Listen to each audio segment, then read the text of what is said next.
What's going on, everybody? Welcome into another episode of IMHO. I'm Kelcey Wright Johnson. This is Whitaker, and we are here to give you our opinions. There's nothing else to talk about today except because this is so exciting. The playoffs. The NBA playoffs have been so fun to watch, especially because Denver just thinks that a 3-1 lead is, or a 3-1 deficit, I guess, is nothing, and they just like to get to game sevens.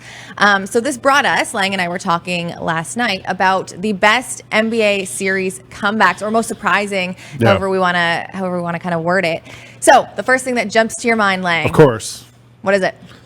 Did you know that the Warriors blew a 3-1 lead in the NBA Finals? I hadn't heard that before. Yeah, that's the first thing to come to mind. And everyone's going to talk about that 2016 when the Warriors and the Cavs got to the finals. The Warriors had the 3-1 lead, and LeBron James brought them back from the deficit to win the title and create memes that we still talk about 6 years later. That's got to be number one on everyone's list. The other one that popped into my head was the same year, one series before that, the Warriors and the Thunder. I actually covered that series for NBA.com and was in Oklahoma City for the Game 6 when Klay Thompson went crazy and helped bring the Warriors back from a 3-1 deficit, tie it up at Game 6 in Oklahoma City, take it back to Oracle, where the Warriors won it for the Western Conference Finals to get to the finals where did you hear they blew a 3-1 lead?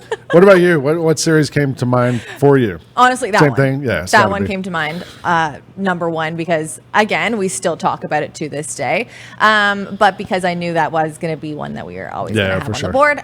The 2012 Western Conference Finals, if we can rewind a little bit more, the Spurs had ended their regular season on like a 10-0 run, and then they continued it with a sweep. It ended up being like a 20-0 run, and then they came across the OKC Thunder, and the OKC Thunder said, and came back, I think, from a 3-1 deficit. Yeah. I mean, they ended up losing in the finals to Miami, but that was an exciting one. I guess anytime it's 3-1 and the underdog comes back, it's like, what the heck? I mean, the other one that came to mind was 2015, the Rockets and the Clippers, and the Rockets were down 3-1.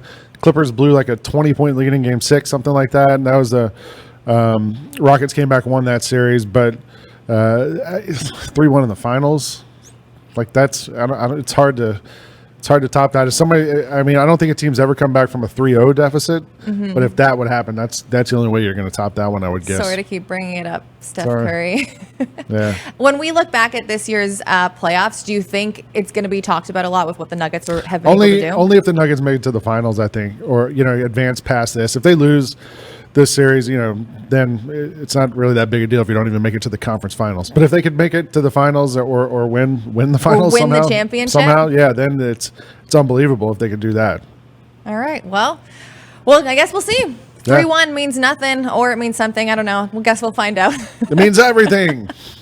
That's been our opinions. This is Lang. I'm Kelcey. We'll see you next week.